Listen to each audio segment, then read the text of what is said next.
Hola a todos, presentamos este ciclo de vídeos de CardioTV con el título Reaprendiendo de lípidos, gracias también a Novartis, ¿no?, que nos ha facilitado y que hace posible que realmente podamos tener estos encuentros, ¿no?, para hablar sobre la terapia lipídica, ¿no?, y lo que supone la dislipemia en la enfermedad cardiovascular.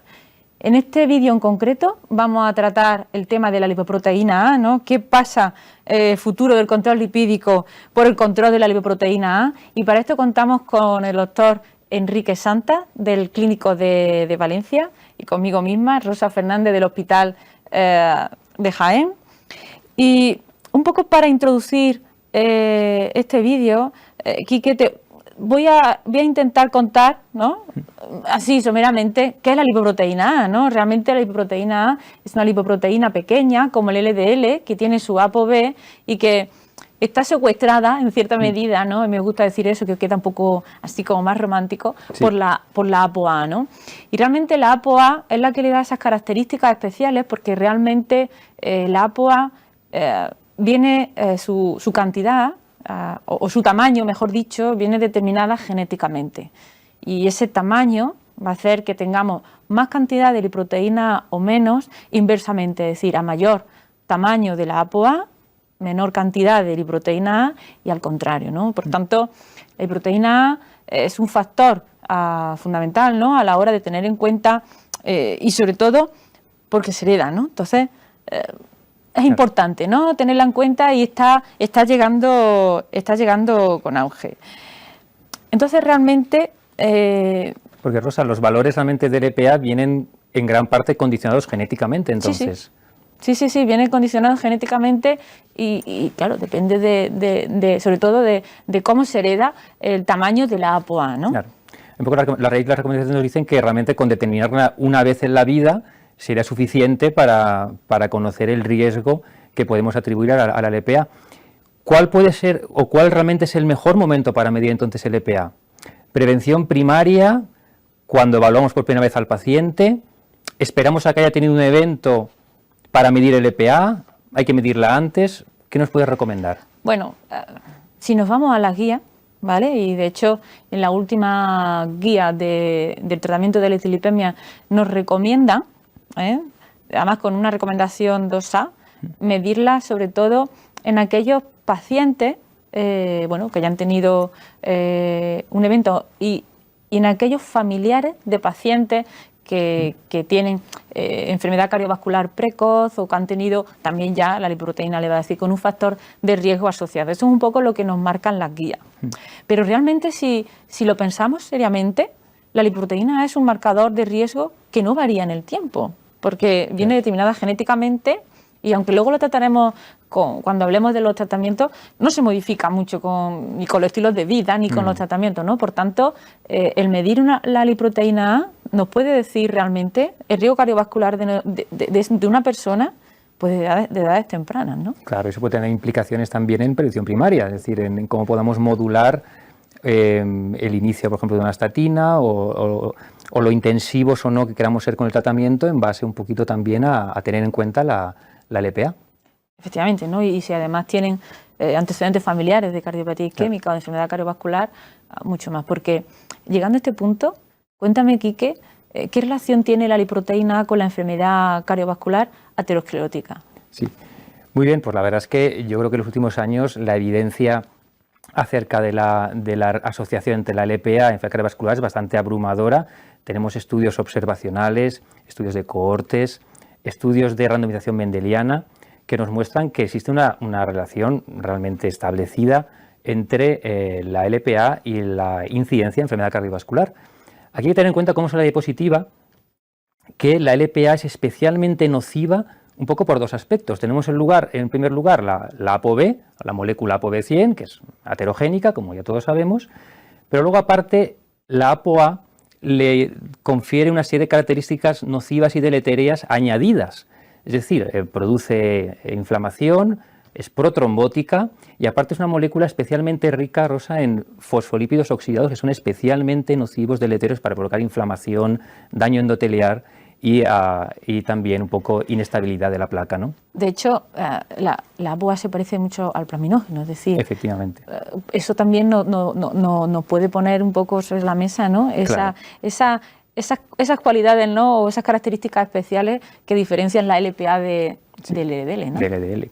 Hay múltiples estudios, en la diapositiva podemos ver, por ejemplo, datos del Biobanco del Reino Unido con una relación, vemos, lineal entre LPA y incidencia de enfermedad cardiovascular, no solo ya en prevención primaria, sino también en prevención secundaria. Aquí entramos también en un concepto interesante que es el valor o la utilidad que podemos tener y darle a la LPA en cuanto al riesgo residual de pacientes que ya han tenido un evento coronario, que están tratados con estatinas, pero que siguen en riesgo y siguen teniendo eventos. Y hay varias publicaciones, vemos en la diapositiva un metaanálisis que nos muestra que los pacientes tratados con estatinas con valores, por ejemplo, de LPA mayores de 50 miligramos de decilitro, tienen un riesgo aumentado de eventos cardiovasculares recurrentes, ¿no?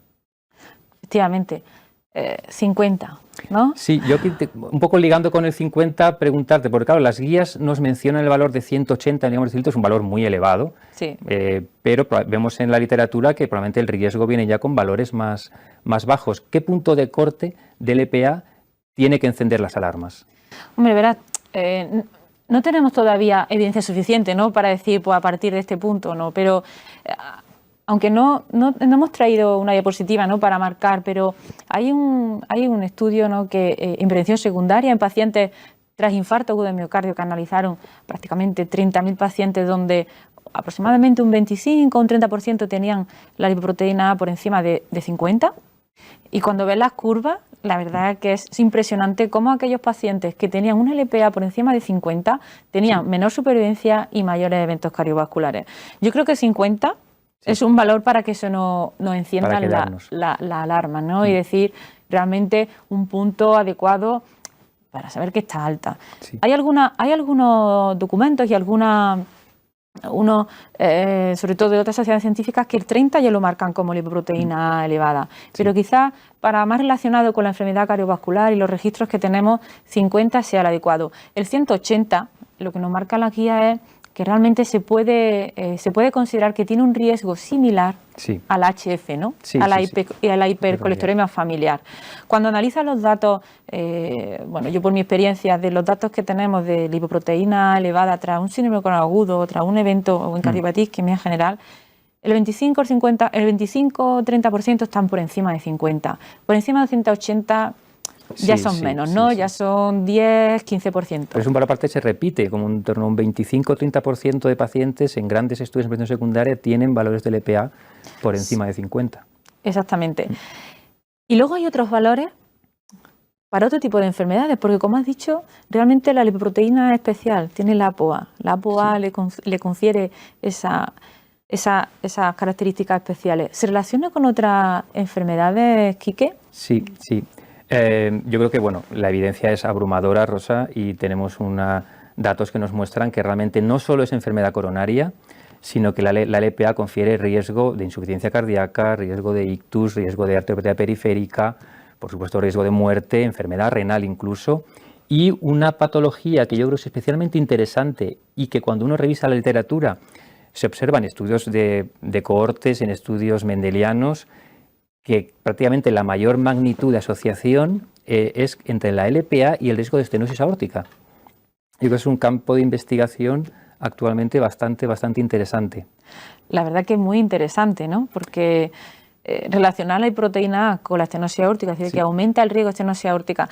No sé si recuerdan, ¿no?, esos estudios clásicos intentando con estatinas reducir el calcio de la válvula aórtica, ¿no? A lo mejor estábamos equivocados y realmente lo que había ahí era lipoproteína, ¿no? Esto es un poco hacer una hipótesis, ¿no?, sobre todo lo que puede estar relacionado y bueno, imagínate, ¿no?, si reduciendo la lipoproteína A reducimos el calcio de la estenosis aórtica, eso sería... hay datos ya que nos muestran, realmente en las series se habla que en torno a un 20-30% de pacientes con estenosis aórtica tienen LPA mayor de 50. La LPA parece que te aumenta el riesgo de desarrollar estenosis aórtica calcificada, pero es que además los pacientes con LPA elevada progresa la valvulopatía más rápidamente. O sea, quizás a lo mejor esos pacientes que en clínica probablemente todavía no lo hacemos, pero si identificamos paciente con estenosis aórtica ligera moderada, LPA elevado, quizás que están más encima a lo mejor de esa valvulopatía. Y en cuanto a los tratamientos, por ejemplo, hay un subestudio del Fourier, en el cual, como comentábamos, es decir, la LPA y no el LDL se asociaba al riesgo de estenosis aórtica. Y luego, además, es un análisis post-hoc, un estudio un poco generador de hipótesis, pero evolocumab disminuía el riesgo de eventos de estenosis aórtica en Fourier. O sea, un poco que nos muestra una línea de investigación que quizás con el target del EPA podamos tener datos interesantes ahí en la... La verdad que sí, es muy interesante, sí. Es muy interesante, que de hecho hace poco yo leí que incluso la proteína se relacionaba con la fibrilación auricular y desarrollo de la fibrilación auricular, ¿no? Sí. Por tanto, LPA, inflamación. Sí, y además, una cosa muy importante, y es que no tiene relación con otros factores de riesgo. Cuando analizas realmente los pacientes con LPA elevada, no tienen mayor porcentaje de diabetes, ni de hipertensión, ni de otros factores, ¿no?, clásicos, sí, que los pacientes que tienen la LPA normal. Es decir, un factor totalmente independiente, ¿no? Entonces, sí, realmente, bueno, hay que tenerlo en cuenta y que debemos de tenerlo en cuenta. Sí. El problema es que a día de hoy... ¿no? ¿Qué hacer? ¿Qué hacer con, sí, con la lipoproteína A, ¿no?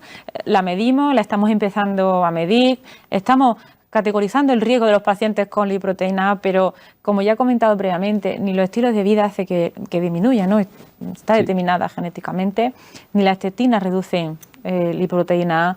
Sí es cierto que los inhibidores de la PCSK9 han demostrado en los subestudios, como tú bien comentas, reducir ligeramente la lipoproteína A. Sí es cierto que por experiencia hay respondedores y no respondedores al inhibidor de PCSK9 para reducir LPA, pero ¿qué tenemos o qué vamos a poder tener para reducir la lipoproteína A, Quique? Sí, yo creo que bueno, nos viene un camino apasionante con las nuevas terapias para reducir el LPA, y la verdad es que tenemos ya datos bastante en camino, o sea que vamos a tener aparte dentro de no mucho tiempo, y un poco es la aplicación de toda esta tecnología basada en RNA mensajero para inhibir la expresión de la ApoA y por tanto inhibir la expresión de la proteína, ¿no?, de la LPA, ¿no? Tenemos dos caminos, como es la diapositiva. El camino de los nucleótidos antisentido, ¿vale?, que lo que hace un poco es llegar hasta el hepatocito, entrar en contacto con el RNA mensajero, escindir el RNA mensajero y por tanto evitar la expresión de la proteína, y la vía del RNA de interferencia, que es el otro camino, que un poco fisiopatológicamente me refiero a lo mismo, es decir, es inhibir la expresión del RNA, inhibir la expresión de la proteína, por tanto menos RNA, menos proteína, ¿no? Y la verdad es que tenemos ya datos, por ejemplo, con los oligonucleótidos antisentido, que es pelacarsen, esta molécula que tiene ya un ensayo en fase 2, vemos la diapositiva, y es muy eficaz, como vemos. Tenemos varias dosis, administraciones también dependiendo semanales, pero vemos que hay una reducción porcentual muy importante. Con las dosis altas se reduce 70-80% los valores de LPA, por tanto muy eficaz. Y, por ejemplo, en este estudio, con las dosis altas de pelacarsen, más del 90% de los pacientes alcanzaba su objetivo de LPA menor de 50 miligramos de decilitro. Ya tenemos un ensayo fase 3 que está en marcha, que es el LPA Horizon, ¿vale? O sea que ya dentro de no mucho tiempo tendremos datos acerca del beneficio clínico de reducir LPA, ¿vale? Y es un ensayo fase 3, es un ensayo con más de 7.000 pacientes con enfermedad cardiovascular establecida, tratados con estatinas, LDL mayor de 70, y que tienen basalmente una LPA mayor de 70 también. Aunque el estudio tiene dos estratos, LPA mayor de 70 y LPA mayor de 90. Los pacientes se aleatorizan a pelacarsen 80 miligramos mensual por vía subcutánea o placebo. El objetivo, pues, eventos cardiovasculares mayores y bueno, yo creo que dentro de no mucho tiempo tendremos datos ya reales de cómo estas herramientas tan potentes en reducir LPA, si realmente vamos a conseguir reducir eventos cardiovasculares, ¿no? La otra línea de investigación es con el RNA de interferencia, con olpasiran. Este va más retrasado. Está el estudio Ocean Dose, que es un estudio fase 2, de búsqueda de dosis, de eficacia y seguridad, con varias dosis de olpasiran, pero que ya recientemente se ha comunicado en una nota de prensa que se cumple el objetivo de Ocean Dose y que olpasiran con administración trimestral, recordemos que era la diferencia de administración trimestral o semestral, la administración trimestral de olpasiran reduce también más de un 90% el EPA. Bueno, pues un futuro bastante esperanzador, un futuro muy presente, Sí. que estamos hablando de los siguientes años, ¿no?, que podremos tener. La verdad que los resultados del Horizon, que son los que más cercanos vamos a tener, nos van a dar la clave. Es decir, sabemos que la LPA elevada se relaciona con un aumento de la enfermedad cardiovascular, con la valvulopatía aórtica, pero Horizon nos va a decir si reduciendo el LPA reducimos el riesgo cardiovascular. Riesgo cardiovascular asociado incluso a LDL bajos. Quiero decir que realmente un estrato de población que siguen teniendo eventos, que tienen cardiopatía isquémica precoz, porque realmente estas poblaciones suelen tener enfermedad cardiovascular precoz, incluso con afectación multivaso, es decir, una aterosclerosis avanzada, ¿no? Sí. Por tanto, bueno, datos que estaremos deseosos de tener. Sí. Cuanto antes mejor, ¿no? Porque además, si el estudio Horizon es positivo, esto abre una línea de investigación, porque claro, el estudio Horizon es en presión cardiovascular secundaria, riesgo residual, pero si fuera positivo, y bueno, yo creo que un poco todos tenemos esperanzas, abre una línea de investigación acerca de cómo aplicar esto a la prevención primaria, a la valvulopatía aórtica, al ictus isquémico y una serie de patologías que pueden estar muy influenciadas por el EPA. Lo que está claro es que vamos a cambiar el tratamiento de la dilipemia, el tratamiento de los lípidos, con lo que viene, ¿no? Y además con toda la biotecnología que nos viene a la hora de tratar la dilipemia. Pues muchísimas gracias, Quique. Damos por terminado este Cardio TV y realmente esperamos que sea de vuestro interés y que haya sido práctico. Muchas gracias. Muchas gracias.